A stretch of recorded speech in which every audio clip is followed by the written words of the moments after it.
Vamos a iniciar nuestro viaje a través de las biomoléculas, hablando de los hidratos de carbono o carbohidratos, que es otro nombre alternativo. Otros nombres que deben tener en cuenta que son sinónimos y pueden preguntárselos con con esas otras alternativas de nombres es sacáridos y azúcares. Sacáridos y azúcares, hidratos de carbono, carbohidratos son lo mismo. Los hidratos de carbono se componen principalmente de carbono, hidrógeno y oxígeno. Es decir, que siempre los carbohidratos van a estar formados principalmente de carbono, hidrógeno y oxígeno. Son los elementos que los representan. ¿Cuáles son los monómeros y cuáles son los polímeros? Hablemos de eso. Los monómeros se les conoce como monosacáridos y están formados de 2 a 8 carbonos, es decir, el monómero más pequeño tiene, o el monosacárido más pequeño tiene 2 carbonos, el más grande tiene 8 carbonos.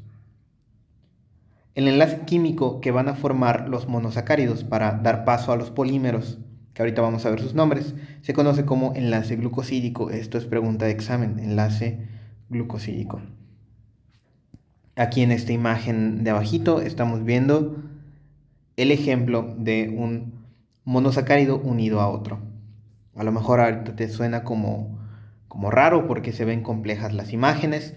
Entonces, para eso vamos a pasarnos del lado izquierdo, que es en donde tenemos las tres formas de representar a un monosacárido. Recuerda, tres formas de representar a un monosacárido. ¿Cuáles son esas tres formas? La forma de cadena lineal es la primera forma de cadena lineal. La proyección de Howard es otra. Y la forma de silla. Son las tres formas que tenemos para representar a nuestros monosacáridos.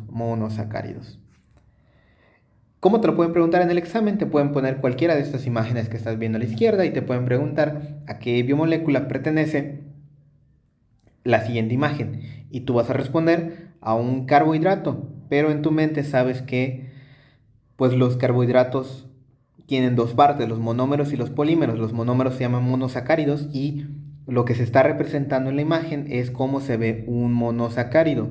Los polímeros se ven totalmente distintos. Esto es para la representación de un monosacárido. Vamos a analizar un poquito. La forma de cadena lineal, que es la primera que vemos a la izquierda, nos va a mostrar cómo se ve el esqueleto del monosacárido. Y como dijimos en nuestra clase introductoria, la cadena de carbonos nunca va a faltar en nuestras biomoléculas. Y ahí estamos viendo a todos nuestros carbonos. Y si observamos a un ladito tenemos a nuestros hidrógenos. Porque dijimos que algo que caracteriza a nuestras biomoléculas orgánicas es la presencia de carbono e hidrógeno. Esa conformación está presente en todas las biomoléculas.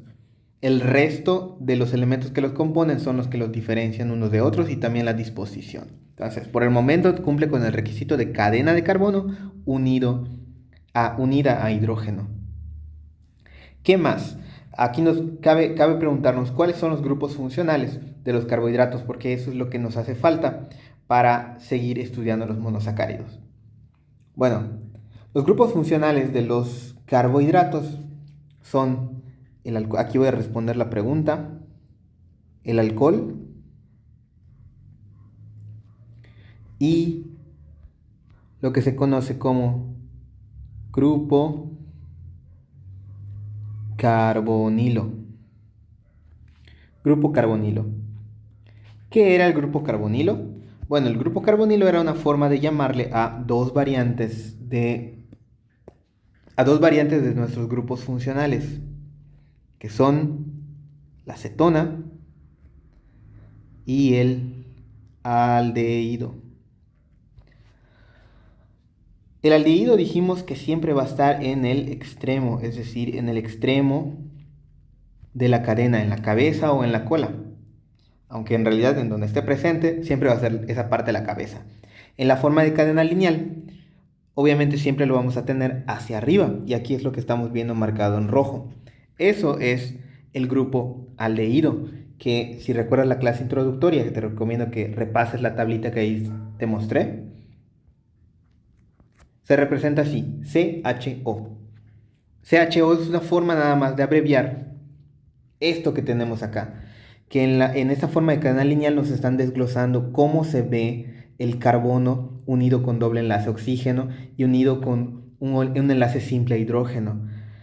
Esa es la forma desglosada o el zoom de cómo se ve un aldehído, pero en muchas cadenas de carbono te lo resumen como CHO, CHO, que es el grupo aldehído, así es como te lo resumen. ¿Qué otro grupo dijimos que tenemos presente? El alcohol es otro grupo funcional.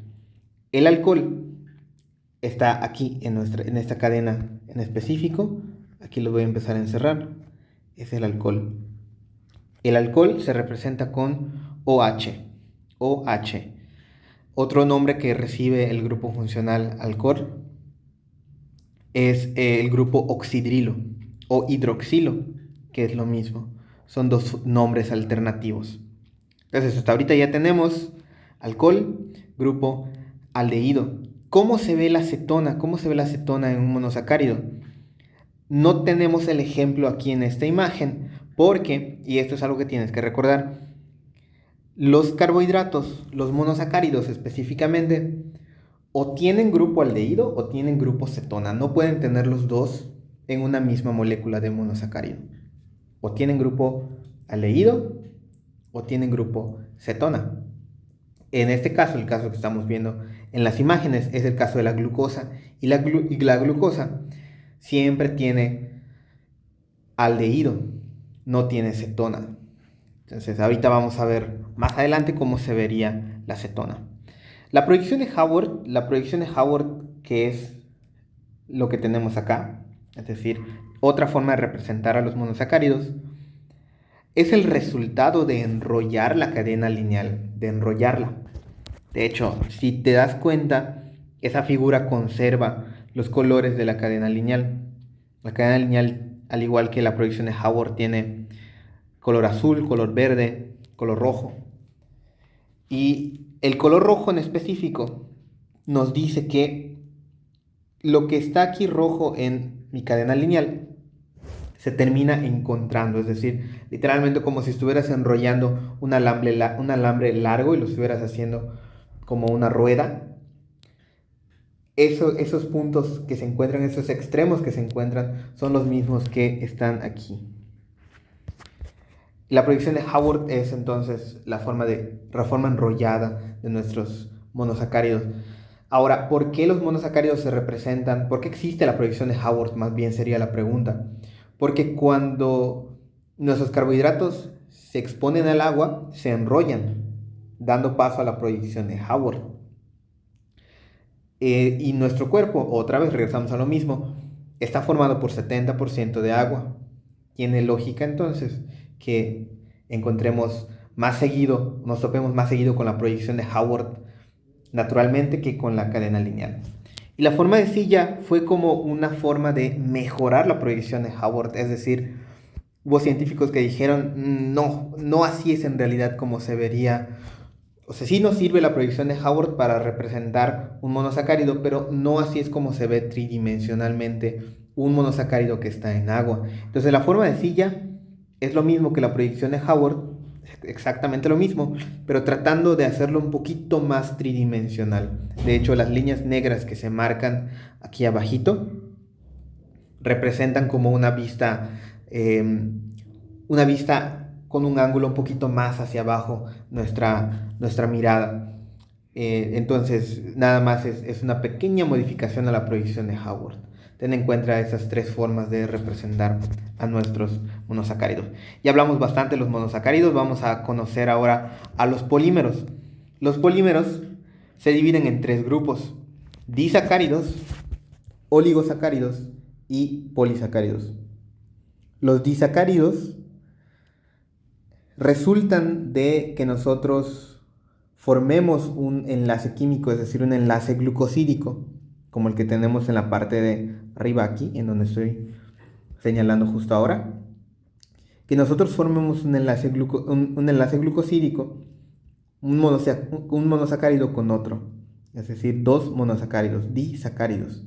Ahora, cuando tenemos de 2, o más bien a partir de 3 hasta 10 monosacáridos unidos mediante enlaces glucosídicos uno tras otros, los vamos a conocer como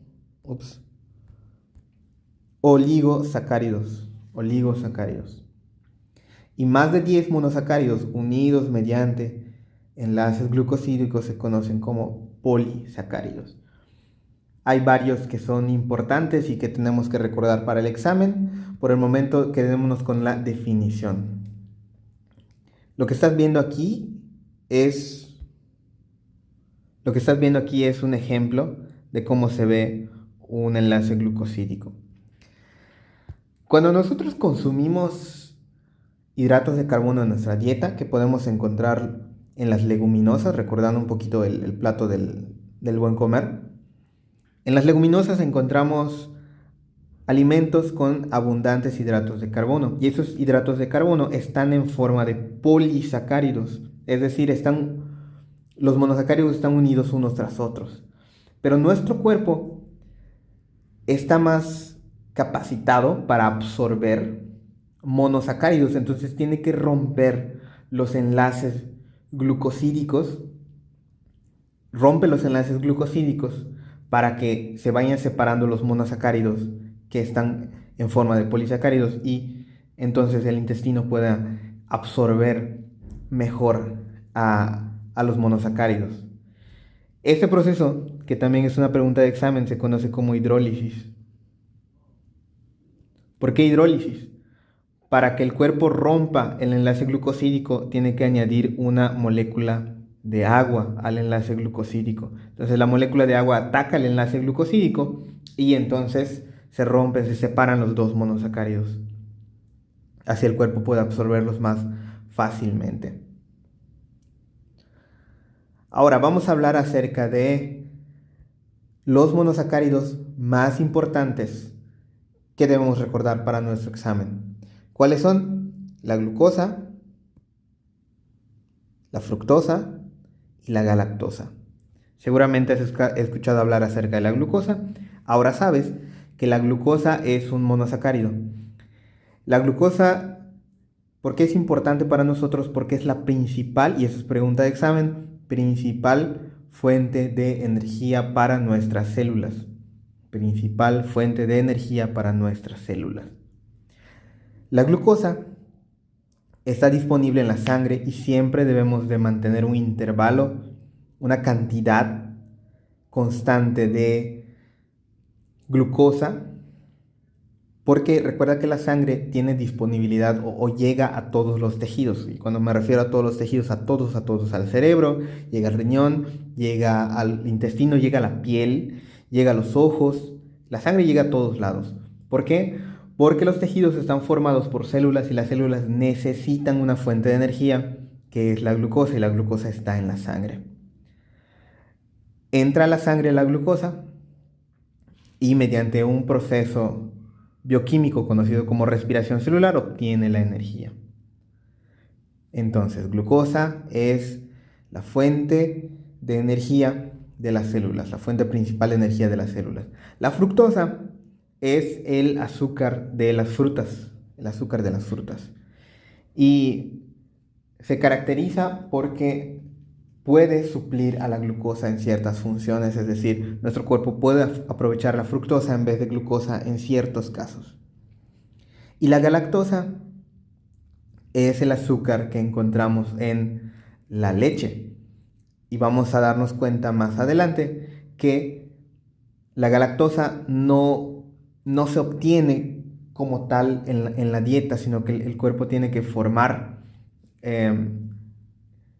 mediante la galactosa un tipo especial de molécula que es la lactosa. Y más adelante lo vamos a ver, pero vamos a quedarnos con la idea de que la galactosa es el azúcar de la leche. Aquí está lo que decíamos. Dijimos que, en resumen, un monosacárido es cadena de carbono unido a hidrógeno con un grupo funcional cetona o aldehído y alcohol. Entonces nos faltó ver cómo se ve un monosacárido que tiene un grupo cetona, y aquí lo estás viendo.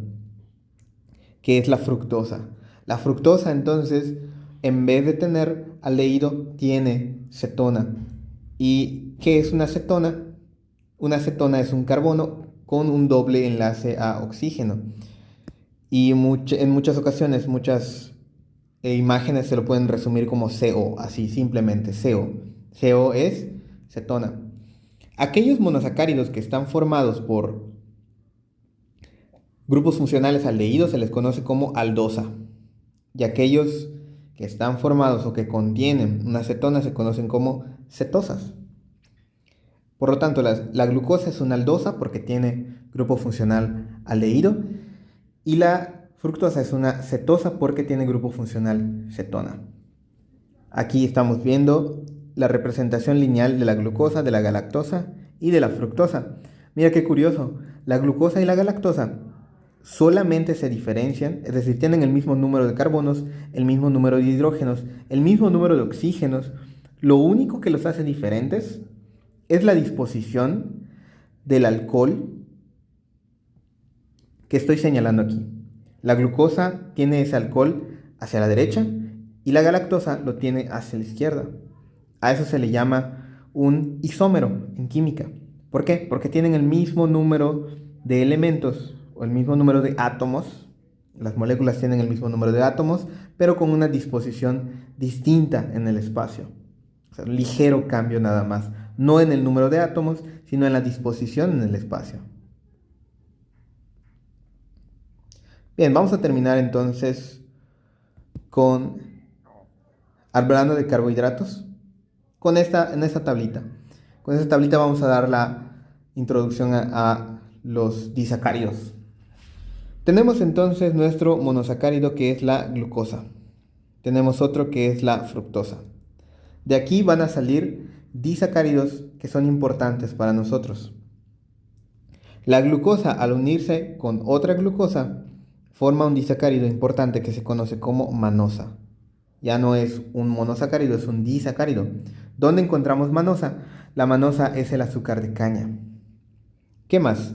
La fructosa. La fructosa se une, mira, se une no con otra fructosa, o no es glucosa, sino es una fructosa unida a una glucosa. Forman la sacarosa. ¿Qué es la sacarosa? Es el azúcar de mesa, el azúcar que utilizamos para endulzar jugos, para endulzar café, el de día a día. Y nos faltaría uno más que es la lactosa. La lactosa es un disacárido importante formado por un monosacárido de galactosa más un monosacárido de glucosa. Bien, entonces esto nos lleva un poquito a entender también qué pasa con aquellas personas que tienen intolerancia a la lactosa. Para que el cuerpo pueda hacer la digestión, dijimos que la digestión básicamente es cortar los polímeros y formar monómeros. Eso es digestión básicamente. Para eso se necesita una molécula de agua, pero también se necesita algo que se conoce como una enzima. Las enzimas, la mayoría de ellas son proteínas y lo que nos ayudan es en dos cosas: a llevar a cabo reacciones químicas y, número dos, a acelerar las reacciones químicas. Es decir, si no existieran las enzimas, se darían esas reacciones químicas en un periodo de tiempo prolongado y no sería suficiente para abastecer la vida. Para eso están las enzimas. Entonces, es la enzima quien realmente pone la molécula de agua en el enlace glucosídico para separar los monómeros. Tenemos una enzima que se llama lactasa. La lactasa lo que hace es precisamente separar la lactosa en galactosa y glucosa, para que entonces el cuerpo pueda absorber la galactosa y la glucosa.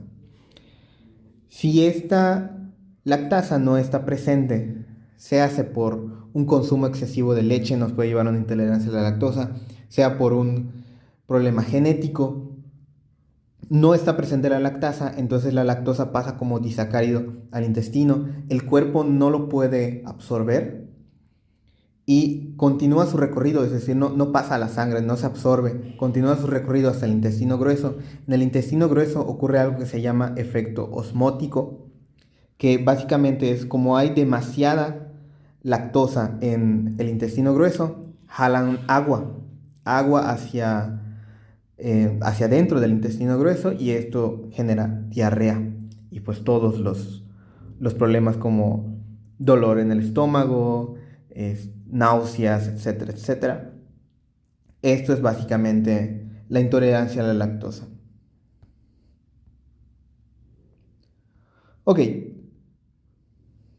disacáridos más importantes, entonces ya hablamos de hecho lo suficiente de esto: sacarosa, lactosa y maltosa. Sacarosa, azúcar de mesa; lactosa, azúcar de la leche, pero ya en forma de disacárido, porque dijimos que el azúcar de la leche básicamente es la galactosa; y la maltosa, que es el azúcar de caña. Ahora, los polisacáridos más importantes, los polisacáridos, antes de ver directamente los más importantes, vamos a ver que los vamos a dividir en dos: homopolisacáridos y heteropolisacáridos. ¿Por qué hacemos esta distinción?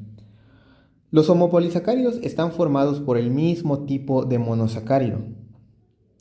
En cambio, los heteropolisacáridos están formados por monosacáridos de distintos tipos. Es decir, los homopolisacáridos, lo que se espera es que estén formados, a lo mejor si decimos glucosa, esta es una glucosa unida con otra glucosa, con otra glucosa, con otra glucosa, etcétera, etcétera.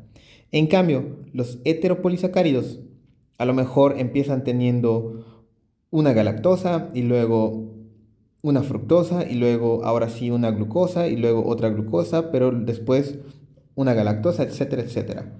Por eso se les conoce como heteropolisacáridos.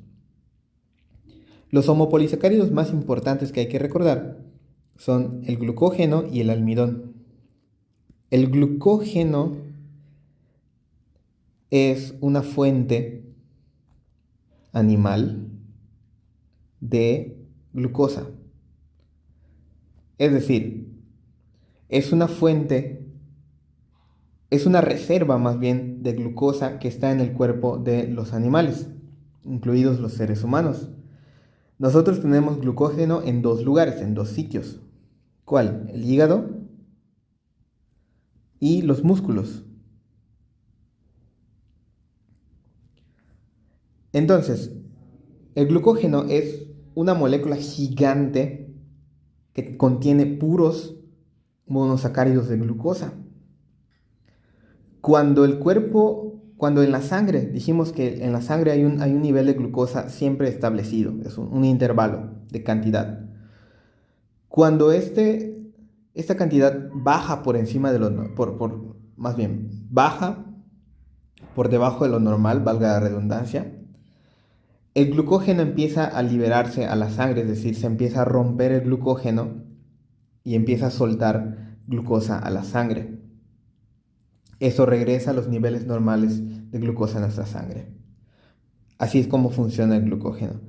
El almidón es una fuente vegetal de glucosa.